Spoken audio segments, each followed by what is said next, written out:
बिहार में चुनावी जंग है, सियासी पारा बढ़ रहा है।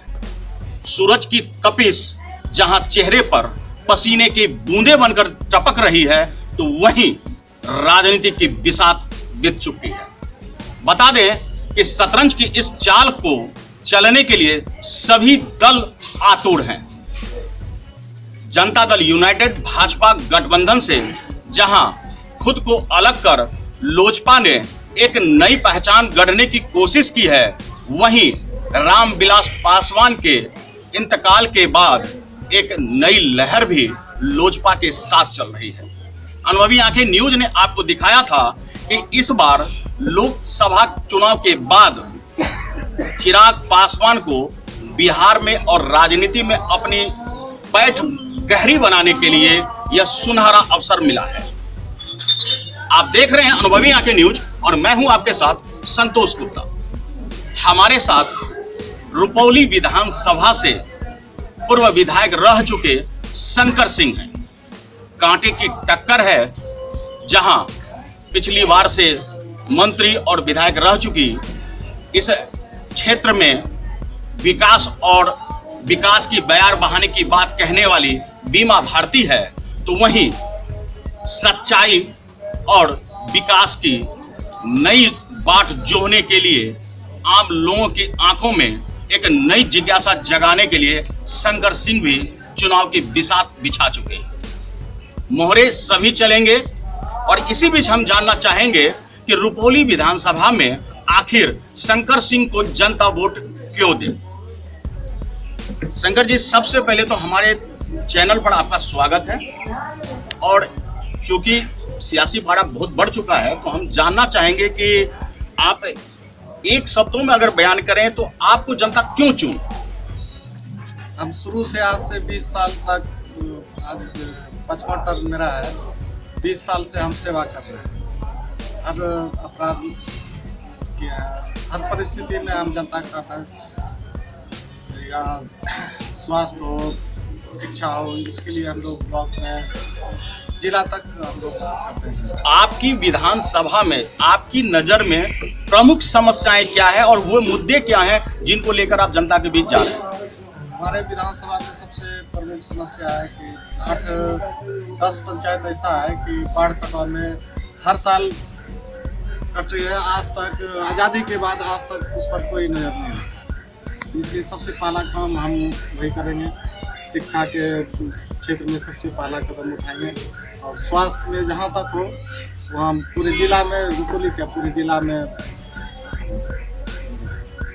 यानी आपका कहना है कि जो सड़क समस्या है, स्वास्थ्य की समस्याएं हैं, शिक्षा की समस्याएं हैं, वे पिछले कई वर्षों से रहने वाले सत्ताधारी भी उन्हें पर्याप्त रूप से दूर नहीं कर पाए, और इन समस्या आज भी बरकरार है। हाँ, आज भी बरकरार है। 15 साल से 20 साल से विधायक हैं, आज तक ये सब समस्या का समाधान नहीं हुआ। जी, हम आपसे ये पूछना चाहेंगे कि अगर रुपौली की जनता ने आप पर भरोसा जता दिया और आप विधानसभा पहुंच गए, तो सबसे पहले आप क्या करना चाहेंगे। सबसे पहले रोड की समस्या है, शिक्षा है, स्वास्थ्य व्यवस्था है। अगर कहीं कटाव हो रहा है तो उसका, जी, कटाव की आपने बात की है, आपके क्षेत्र की ये प्रमुख समस्या है। प्रमुख समस्या है, और हम विधानसभा में अपने क्षेत्र का जो भी समस्या होगा हम रखेंगे, मजबूती के साथ रखें, और वहाँ से हम जितना भी योजना होगा हम लाने करते हैं। जी, एक सवाल बिहार के स्तर पर, आपकी विधानसभा से ऊपर उठकर आपकी पार्टी के तरफ से, कि लोक जनशक्ति पार्टी भले ही एनडीए का हिस्सा न रहा हो, लेकिन उन्होंने नारा दिया था कि नीतीश तेरी खैर नहीं और मोदी से हमें बैर नहीं। क्या सच्चाई है इसमें। देखिए, इसमें सच्चाई है। नया युवा चेहरा है। हम लोग चाह रहे हैं कि चिराग पासवान नया चेहरा निकल के आए, और मुख्यमंत्री के लिए सबसे अच्छा चेहरा वही है। आज तक किसी तरह का उस पर दाग नहीं लगा। हमारे आदरणीय नेता रामविलास पासवान जी, वो 8 बार मंत्री रहे, हर विभाग का, हर सरकार में मंत्री रहे, आज तक उस पर कोई हाथ में उंगली नहीं उठाया। जी, राजनीति के चाणक्य के रूप में जाने जाते हैं रामविलास पासवान जी। और उन्हीं के सुपुत्र हैं चिराग पासवान जी। ये बताइए कि अगर विधानसभा चुनाव जीतकर चिराग पासवान सरकार बनाने में कामयाब होते हैं तो क्या एनडीए यानी कि एनडीए का सहारा लेने में उन्हें कोई हिचकिचाहट होगी? अभी तो ये बात हम नहीं कर सकते हैं, वो तो ऊपर का नेता तय करेंगे। अभी हम पहले चुनाव लड़के जीत जाते हैं और चिराग पासवान को हम लोग चाहेंगे कि युवा चेहरा मुख्यमंत्री बने यहाँ बिहार। जी, आप अनुभवी आंखें के माध्यम से अपने दर्शकों से क्या कहना चाहेंगे, क्या अपील करना चाहेंगे? हम अपील यही करना चाहेंगे, जितने भी यहाँ के युवा वर्ग हैं, बुजुर्ग हैं, यही अपील करते हैं कि लोक जनशक्ति पार्टी को आप लोग मदद कीजिए और नया चेहरा स्वच्छ छवि का चिराग पासवान है उसको।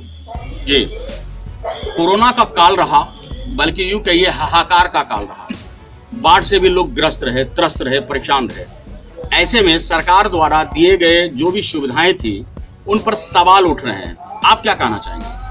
सवाल तो यहाँ कोरोना में किसी तरह का व्यवस्था नहीं किया और लूट ही लूट इस सरकार में हुआ।